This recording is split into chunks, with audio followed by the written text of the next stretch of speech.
ಕಳೆದ ಒಂದು ವರ್ಷದಿಂದ ಯತ್ನಾಳ್ ಬಿಜೆಪಿಯ ಒಂದು ಬಣವನ್ನ ರೂಪಿಸಿಕೊಂಡು ಹೇಗೆ ವಿಜಯೇಂದ್ರ ಹಾಗೆ ಯಡಿಯೂರಪ್ಪನವರ ಕುಟುಂಬದ ವಿಚಾರಕ್ಕೆ ಸಂಬಂಧಪಟ್ಟ ಹಾಗೆ ವಾಚಾಮಗೋಚರವಾಗಿ ಟೀಕೆ ಮಾಡ್ತಾ ಇದ್ರು ಅನ್ನೋದನ್ನ ನೋಡ್ತಾ ಇದ್ವಿ. ಬಹುಶಃ ಅದಕ್ಕೆಲ್ಲ ಒಂದು ಫುಲ್ ಸ್ಟಾಪ್ ಇಡುವಂತ ಪ್ರಯತ್ನವನ್ನ ನಿನ್ನೆ ಹೈಕಮಾಂಡ್ ಮಾಡಿದೆ. ಅದು ಬಿಜೆಪಿ ಪಕ್ಷದಿಂದ ಯತ್ನಾಳ್ ಅವರನ್ನ ಉಚ್ಚಾಟನೆ ಮಾಡುವ ಮುಖೇನವಾಗಿ. ಹಾಗಾದ್ರೆ ಇದಾದ ನಂತರದಲ್ಲಿ ಏನ್ ಡೆವಲಪ್ಮೆಂಟ್ಸ್ ಆಗ್ತಾ ಇದೆ ಬಿಜೆಪಿ ವಿಚಾರವಾಗಿ, ಯತ್ನಾಳ್ ಅವ್ರ ನಡೆ ಏನು ಅದನ್ನ ನಂತರದ ಹಂತಲ್ಲಿ ನಾವು ನಿಮ್ ಮುಂದೆ ಇಡ್ತೀವಿ. ಯತ್ನಾಳ್ ಇದ್ರ ಬಗ್ಗೆ ಬಹಳ ಗಂಭೀರವಾಗಿ ಒಂದು ಯೋಚನೆ ಮಾಡ್ತಾ ಇದ್ದಾರೆ ಅನ್ನುವಂಥದ್ದು ಗೊತ್ತಾಗ್ತಾ ಇದೆ. ಆದ್ರೆ ಅದಕ್ಕಿಂತ ಮುನ್ನ ಪಕ್ಷದಲ್ಲಿ ಏನ್ ಡೆವಲಪ್ಮೆಂಟ್ಸ್ ಆಗ್ತಾ ಇದೆ? ಆರ್ ಅಶೋಕ್ ಅವರು ಹೈಕಮಾಂಡ್ ನ ತೀರ್ಮಾನವನ್ನ ನಾವು ಒಪ್ಕೊಳ್ತೀವಿ ಅಂತ ಹೇಳ್ತಾ ಇದ್ದಾರೆ. ಸದಾನಂದ ಗೌಡರು ಈಗ ಕ್ಲೀನಿಂಗ್ ಸ್ಟಾರ್ಟ್ ಆಗಿದೆ ಅಂತ ಹೇಳ್ತಾ ಇದ್ದಾರೆ. ಸಾಹುಕಾರ್ ಅವರು ಇಂಥ ತೀರ್ಮಾನ ತೆಗೆದುಕೊಳ್ಳೋಕೆ ಸಾಧ್ಯ ಇರಲಿಲ್ಲ, ನಾವು ಹೈಕಮಾಂಡ್ ಅನ್ನ ಮನವೊಲಿಸ್ತೀವಿ ಅಂತ ರಮೇಶ್ ಜಾರಕಿಹೊಳಿ ಹೇಳ್ತಾ ಇದ್ದಾರೆ. ಯಾರ್ಯಾರ ರಿಯಾಕ್ಷನ್ ಯಾವ ರೀತಿಯಾಗಿದೆ, ಬಿಜೆಪಿ ಇದನ್ನ ಹೇಗೆ ನೋಡ್ತಾ ಇದೆ, ಬನ್ನಿ ರಿಪೋರ್ಟರ್ ಮೊದಲಿಗೆ ನೋಡ್ಕೊಂಬೋಣ. ಯತ್ನಾಳ್ ಒಂದ್ಬರೇ ತಪ್ಪು ಮಾಡ್ತಾರ ಅನ್ನೋಂಥ ಭ್ರಮೆಯಿಂದ ಹೊರಗೆ ಬರಬೇಕಂತ ಹೇಳಿ ನಾವು ವಿಜಯೇಂದ್ರ ಅವ್ರನ್ನ ಎಲ್ಲಿ ಒಪ್ತೀವತ್ತೆ ಎಲ್ಲಿ ನಿಮ್ಗೆ ಹೇಳಿದ್ವಿ ಅನ್ನಿಗ್ರಿ. ವಿಜಯೇಂದ್ರ ಒಪ್ಪು ಪ್ರಶ್ನೆ ಇಲ್ರಿ. ವಿಜಯೇಂದ್ರ ಮೇಲೆ ಬಿಜೆಪಿ ಬಿಡ್ಲಿಕ್ಕೆ ಸಾಧ್ಯ ಇಲ್ಲ. ಹೀನಾಯವಾಗಿ ಸೋಲಿಕ್ಕೆ ಕಾರಣ ವಿಜಯೇಂದ್ರ ನಾಯಕತ್ವ. ಇವರು ಅಡ್ಜಸ್ಟ್ಮೆಂಟ್ ಆಗಿದ್ದಾರೆ. ಇಂಥ ಅಧ್ಯಕ್ಷನನ್ನು ನಾವು ಒಪ್ಪೋ ಪ್ರಶ್ನೆನೇ ಇಲ್ಲ. ಇವರು ಸರ್ಕಾರ ಉಳಿಸುವಂತ ಎಲ್ಲ ಹಂತದಲ್ಲಿ ವಿಜಯೇಂದ್ರ ಡಿ ಕೆ ಶಿವಕುಮಾರ್ ಜೊತೆಗೆ ಇದೆ.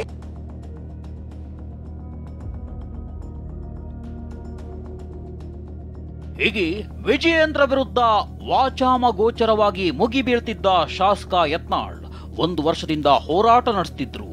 ವಿಜಯೇಂದ್ರ ವಿರುದ್ಧ ಎಷ್ಟೇ ಅಬ್ಬರಿಸಿ ಬೊಬ್ಬಿರಿದ್ರು ಹೈಕಮಾಂಡ್ ಶಾಕ್ ಕೊಟ್ಟಿದೆ. ಬಿಜೆಪಿಯಿಂದ 6 ವರ್ಷಗಳ ಕಾಲ ಉಚ್ಚಾಟನೆ ಮಾಡಿದೆ. ನಿನ್ನೆ ದೆಹಲಿಯಿಂದ ಒಬ್ಬಂಟಿಯಾಗಿ ಹೊರಟಿದ್ದ ಯತ್ನಾಳ್ ಫುಲ್ ಸೈಲೆಂಟ್ ಆಗಿದ್ದಾರೆ. ಮತ್ತೊಂದು ಕಡೆ ಹೈಕಮಾಂಡ್ ನಿರ್ಧಾರಕ್ಕೆ ಪಕ್ಷದಲ್ಲೇ ಪರ ವಿರೋಧ ಚರ್ಚೆ ಆಗ್ತಿದೆ. ನಮ್ಮ ಕೇಂದ್ರದ ನಾಯಕರು ಏನು ತೀರ್ಮಾನ ತೆಗೆದುಕೊಂಡಿದ್ದಾರೆ ಆ ತೀರ್ಮಾನಕ್ಕೆ ನಾವೆಲ್ಲರೂ ಕೂಡ ಬದ್ಧರಾಗಿರ್ಬೇಕಾಗ್ತದೆ. ದುರದೃಷ್ಟಕರವಾಗಿರ್ತಕ್ಕಂಥ ಬೆಳವಣಿಗೆಗಳು. ಪಕ್ಷಕ್ಕಿಂತ ದೊಡ್ಡವರಲ್ಲ ಮತ್ತು ಹೈಕಮಾಂಡ್ಗಿಂತನೂ ಯಾರು ದೊಡ್ಡವರಲ್ಲ. ಶುದ್ಧೀಕರಣ ಪ್ರಾರಂಭ ಆಗಿದೆ. ಯಾರ ಸಂಪರ್ಕಕ್ಕೂ ಸಿಕ್ತಿಲ್ಲ. Yatnal full silent. ತಡರಾತ್ರಿ ದೆಹಲಿಯಿಂದ ಹೈದರಾಬಾದ್ ಮೂಲಕ ನೇರವಾಗಿಯೇ ಚಿಂಚೋಳಿಗೆ ಆಗಮಿಸಿರೋ ಯತ್ನಾಳ್ ಗೆಸ್ಟ್ ಹೌಸ್ ನಲ್ಲಿ ವಾಸ್ತವ್ಯ ಹೂಡಿದ್ದಾರೆ. ಸಿದ್ದಸಿರಿ ಶುಗರ್ ಫ್ಯಾಕ್ಟರಿ ಗೆಸ್ಟ್ ಹೌಸ್ ನಲ್ಲಿ ತಂಗಿರೋ ಯತ್ನಾಳ್ ಯಾರ ಸಂಪರ್ಕಕ್ಕೂ ಸಿಕ್ತಿಲ್ಲ.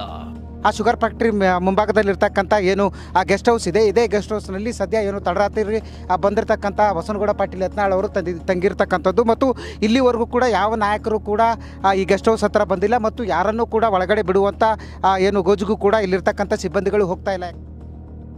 ಉಚ್ಚಾಟನೆ ವಿರೋಧಿಸಿ ಯತ್ನಾಳ್ ಬೆಂಬಲಿಗರ ಪ್ರೊಟೆಸ್ಟ್. ಉಚ್ಚಾಟನೆಯನ್ನ ಖಂಡಿಸಿದ ಯತ್ನಾಳ್ ಬೆಂಬಲಿಗರು ವಿಜಯಪುರದ ಇಂಡಿ ಪಟ್ಟಣದಲ್ಲಿ ಪ್ರೊಟೆಸ್ಟ್ ಮಾಡಿದ್ರು. ಯಡಿಯೂರಪ್ಪ ವಿಜಯೇಂದ್ರ ಭಾವಚಿತ್ರಕ್ಕೆ ಚಪ್ಪಲಿ ಹಾರ ಹಾಕಿ ಮೆರವಣಿಗೆ ಮಾಡಿದ್ರು. ಇನ್ನು ಯತ್ನಾಳ್ ಉಚ್ಚಾಟನೆ ಬೆನ್ನಲ್ಲೇ ವಿಜಯಪುರದಲ್ಲಿ ರಾಜೀನಾಮೆ ಪರ್ವ ಮುಂದುವರಿದಿದೆ. ಕಾರ್ಯಕರ್ತರು ಬೆಂಬಲಿಗರ ಬೆಂಬಲ ಹೆಚ್ಚಾಗ್ತಿದೆ.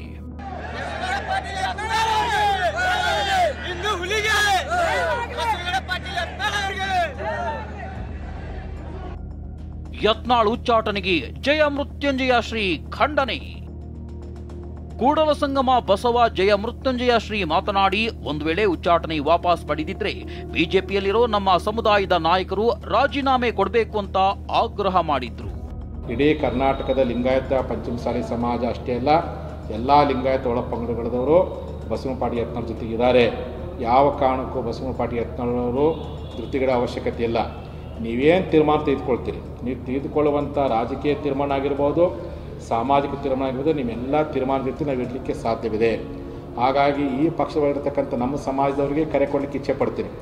ಒಂದು ವೇಳೆ ಕೂಡಲೇ ಬಿ ಜೆ ಪಿ ವರಿಷ್ಠರು ಇವತ್ತೇನು ನೀವು ಈ ಸಮುದಾಯದ ನಾಯಕತ್ವವನ್ನು ಕುಗ್ಗಿಸುವಂಥ ಹಿನ್ನೆಲೆಯೊಳಗೆ ಅವರು ಉಚ್ಚಾಟನೆ ಮಾಡುವಂಥ ಕೆಟ್ಟ ತೀರ್ಮಾನ ತೆಗೆದುಕೊಂಡಿರಲ್ಲ, ಆ ತೀರ್ಮಾನವನ್ನು ವಾಪಸ್ ಪಡ್ಕೊಳ್ಳದೆ ಹೋದರೆ ನಮ್ಮ ಸಮುದಾಯದಲ್ಲಿ ಒಳಗಿರ್ತಕ್ಕ ನಮ್ಮ ಸಮುದಾಯದ ಜನ ಏನು ಬಿ ಜೆ ಪಿ ಪಕ್ಷದಾಗಿದ್ದಾರೆ, ನೀವೆಲ್ಲರೂ ಪಕ್ಷಕ್ಕೆ ರಾಜೀನಾಮೆ ಕೊಟ್ಟು ಹೊರಬರೋ ಪ್ರಯತ್ನವನ್ನು ಮಾಡಬೇಕು ಅಂತೇಳಿ ನಮ್ಮ ಸಮಾಜದ ಜನರಿಗೆ ನಾನು ಕರೆ ಕೊಡಲಿಕ್ಕೆ ಇಚ್ಛೆ ಪಡ್ತೀನಿ.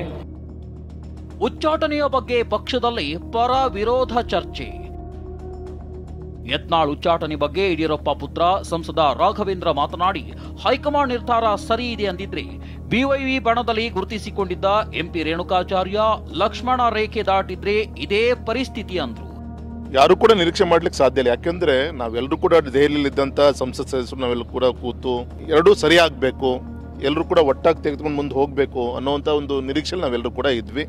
ಆದರೆ ನಿನ್ನೆ ಇದ್ದಕ್ಕಿದ್ದಂಗೆ ಈ ವಿಚಾರ ತಿಳಿದಂಗೆ ಎಲ್ಲರೂ ಕೂಡ ಶಾಕ್ ಆಯಿತು. ಮತ್ತು ಸಹಜ, ಯಾವುದೇ ಒಬ್ಬ ಲೈನ್ ಅಂತ ಒಂದು ಇರುತ್ತೆ ಸರ್. ಆ ಲೈನ್ ದಾಟಿದಾಗ ಸಂಘಟನೆ ಈ ರೀತಿಯ ಒಂದು ಶಿಸ್ತಿನ ವಿಚಾರದಲ್ಲಿ ತೀರ್ಮಾನ ತೆಗೆದುಕೊಳ್ಳೋದು ಸಹಜ.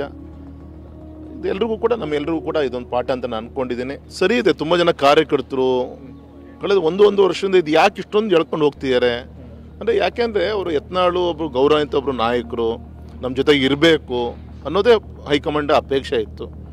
ಯಾವಾಗ ದಿನ ಅದು ವ್ಯತಿರಿಕ್ತ ತುಂಬ ಎತ್ತರಕ್ಕೆ ಹೋಗ್ತಾ ಶುರುವಾಯಿತು, ಅನಿವಾರ್ಯವಾಗಿ ಇವತ್ತು ಹೈಕಮಾಂಡ್ ಈ ತೀರ್ಮಾನಕ್ಕೆ ಬರಬೇಕಾಯ್ತು ಹೊರತು ಯಾವುದೋ ಸಂತೋಷದಿಂದ ಮಾಡೋಂಥ ಯಾವುದೋ ಕಾರ್ಯ ಇದೇನಲ್ಲ.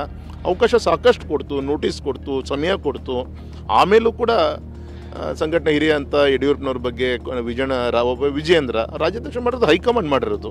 ಹಾಗೆ ಇಲ್ಲಿ ವ್ಯಕ್ತಿಗಿಂತ ಆ ಸ್ಥಾನಕ್ಕೆ ಗೌರವ ಕೊಡಬೇಕಾಗಿತ್ತು. ವ್ಯಕ್ತಿಗಿಂತ ಪಕ್ಷ ಮುಖ್ಯ, ಪಕ್ಷಕ್ಕಿಂತ ದೇಶ ಮುಖ್ಯ ಅನ್ನೋದು. ಇಲ್ಲಿ ವ್ಯಕ್ತಿ ಮುಖ್ಯ ಅಲ್ಲ. ರಾಷ್ಟ್ರೀಯ ನಾಯಕರ ತೀರ್ಮಾನವನ್ನು ನಾವು ಯಾರೂ ಪ್ರಶ್ನೆ ಮಾಡೋಕ್ಕಾಗಲ್ಲ. ಪಕ್ಷದ ಆಂತರಿಕ ವಿಚಾರಗಳನ್ನು ಬಹಿರಂಗವಾಗಿ ಮಾತಾಡಿದಾಗ ಪಕ್ಷದ ನಾಯಕರು ಮುಜರಾಗುತ್ತೆ. ಹಾಗಾಗಿ ಯಾವ ಸಂದರ್ಭದಲ್ಲಿ ಸೂಕ್ತವಾದ ಕ್ರಮ ತೆಗೆದುಕೊಳ್ಳಬೇಕು ನಾಯಕರು ತೆಗೆದುಕೊಂಡಿದ್ರೆ ನನಗೆ ಸಂತೋಷವೂ ಇಲ್ಲ, ಇದ್ರ ಬಗ್ಗೆ ದುಃಖನೂ ಇಲ್ಲ. ತಿದ್ದುಕೊಳ್ಳಿ ಅನ್ನೋವಷ್ಟು ಹೇಳುವಷ್ಟು ದೊಡ್ಡವ ನಾನಲ್ಲ. ನಾನು ಭಾಳ ಚಿಕ್ಕವನು ರಾಜಕಾರಣದಲ್ಲಿ. ತೀರ್ಮಾನಕ್ಕೆ ಬದ್ಧ ಎಂದ ಅಶೋಕ್, ಶುದ್ಧೀಕರಣ ಪ್ರಾರಂಭ ಎಂದ ಡಿವಿಎಸ್. ಇತ್ತ ಯತ್ನಾಳ್ ಉಚ್ಚಾಟನೆಯನ್ನೇ ಪಕ್ಷದ ಹಿರಿಯ ನಾಯಕರು ಸ್ವಾಗತ ಮಾಡಿದ್ರು. ಎಲ್ಲ ಒಟ್ಟಿಗೆ ಹೋಗಬೇಕು ಅಂತೇಳಿ ಭಾಳ ಪ್ರಯತ್ನಗಳನ್ನು ನಾನು ಮಾಡಿದ್ದೀನಿ. ನಮ್ಮ ಪಕ್ಷದ ಹಲವಾರು ಹಿರಿಯ ಮುಖಂಡರು ಕೂಡ ಎಲ್ಲ ಒಟ್ಟಿಗೆ ಹೋಗಿದ್ದರೆ ಚೆಂದಾಗಿತ್ತು. ಆದರೆ ನಮ್ಮ ಕೇಂದ್ರದ ನಾಯಕರು ಏನು ತೀರ್ಮಾನ ತೆಗೆದುಕೊಂಡಿದ್ದಾರೆ ಆ ತೀರ್ಮಾನಕ್ಕೆ ನಾವೆಲ್ಲರೂ ಕೂಡ ಬದ್ಧರಾಗಿರ್ಬೇಕಾಗ್ತದೆ. ಶುದ್ಧೀಕರಣ ಪ್ರಾರಂಭ ಆಗಿದೆ. ನಾನು ಯಾವುದೋ ಒಬ್ಬನ ಮೇಲೆ ಆ್ಯಕ್ಷನ್ ಆಗಿದೆ ಅಂತ ಹೇಳುವಂಥದ್ದು ಮಾತ್ರ ಅಲ್ಲ, ಉಳಿದ 5 ಜನರಿಗೆ ನೋಟಿಸ್ ಕೊಟ್ಟಿದ್ದಾರಲ್ಲ, ಇದು ಕೂಡ ಒಂದು ರೀತಿಯಲ್ಲಿ ಗುಂಪುಗಾರಿಕೆ ಮಾಡುವವರಿಗೆ ಒಂದು ಎಚ್ಚರಿಕೆಯ ಗಂಟೆ ಅಂತ ನಾನು ಭಾವಿಸ್ತಾ ಇದ್ದೀನಿ. ಯತ್ನಾಳ್ ಗೌಡರಿಗೆ ಹೊಸದೇನಲ್ಲ. ಇಂಥದ್ದು ಈಗಾಗಲೇ 2 ಬಾರಿ ಅವ್ರಿಗೆ ಉಚ್ಚಾಟನೆಯನ್ನು ಮಾಡಿ ಮತ್ತೆ ಅವರಿಗೆ ತಿಳುವಳಿಕೆ ಕೊಟ್ಟು ಪಕ್ಷಕ್ಕೆ ತೆಗೆದುಕೊಂಡು ಅವ್ರ ಜವಾಬ್ದಾರಿಯನ್ನು ಕೊಟ್ಟು MLA ಟಿಕೆಟ್ ಕೊಟ್ಟು ಬಂದಿರುವಂಥದ್ದು ಇಡೀ ರಾಜ್ಯಕ್ಕೆ ಗೊತ್ತಿರುವಂಥದ್ದು. ಪಕ್ಷಕ್ಕಿಂತ ದೊಡ್ಡವರಲ್ಲ ಮತ್ತು ಹೈಕಮಾಂಡ್ಗಿಂತನೂ ಯಾರೂ ದೊಡ್ಡವರಲ್ಲ. ಯಾಕಂದ್ರೆ ನಮ್ಮ ಇಡೀ ದೇಶದ ಇತಿಹಾಸವನ್ನು ತೆಗೆದುಕೊಂಡ್ರೆ ಮುಖ್ಯಮಂತ್ರಿಗಳಾದಂಥವ್ರನ್ನೇ ಉಚ್ಚಾಟನೆ ಆಗಿರುವಂಥ ಉದಾಹರಣೆಗಳು ಸಾಕಷ್ಟಿದೆ. ಪಾರ್ಟಿ ಅವರಿಗೆ 2 ಬಾರಿ ಅವಕಾಶ ಕೊಟ್ಟಿದ್ದರು. ಬಟ್ ಆದರೂ ಕೂಡ ಇವತ್ತು ಪಾರ್ಟಿ ನಿರ್ಣಯನೇ ಅಂತಿಮ. ಸೊ ಯಾರ್ಯಾದರೂ ಕೂಡ ಪಕ್ಷದ ಒಂದು ನಿರ್ದೇಶನದಂತೆ ಪಕ್ಷದ ಇತಿಮಿತಿಗಳಲ್ಲಿ ಕೆಲಸ ಮಾಡುವಂಥ ಒಂದು ಪ್ರಯತ್ನ ಮಾಡಬೇಕಾಯಿತು. ಪಕ್ಷದಲ್ಲಿನ ಬೆಳವಣಿಗೆ ದುರಾದೃಷ್ಟಕರ ಅಂತ ಬಿಜೆಪಿ MLC CT ರವಿ ಹೇಳಿದ್ರು. ನಾವೀಗೆಲ್ಲ ಏನು ಬೆಳವಣಿಗೆ ಆಗಿದೆ ಅದು ದುರದೃಷ್ಟಕರವಾಗಿರ್ತಕ್ಕಂಥ ಬೆಳವಣಿಗೆಗಳು. ನಾವೆಲ್ಲ ವ್ಯಕ್ತಿಗಿಂತ ಪಕ್ಷ ಮುಖ್ಯ, ಪಕ್ಷಕ್ಕಿಂತ ದೇಶ ಮುಖ್ಯ ಅನ್ನುವಂಥ ತತ್ವ ಸಿದ್ಧಾಂತದ ಅಡಿಯಲ್ಲೇ ರಾಜಕಾರಣ ಮಾಡ್ತಿರೋರು. ಹೀಗೆ ಬಿಜೆಪಿಯಲ್ಲಿ ಯತ್ನಾಳ್ ಉಚ್ಚಾಟನೆ ದೊಡ್ಡ ಸಂಚಲನ ಸೃಷ್ಟಿಸಿದೆ. ಯತ್ನಾಳ್ ಸದ್ಯ ಸೈಲೆಂಟ್ ಆಗಿದ್ರು, ಮುಂದೆ ಯಾವ ಹೆಜ್ಜೆ ಇಡ್ತಾರೆ ಅನ್ನೋದೇ ದೊಡ್ಡ ಕುತೂಹಲ ಉಳಿಸಿದೆ. Bureau report TV9.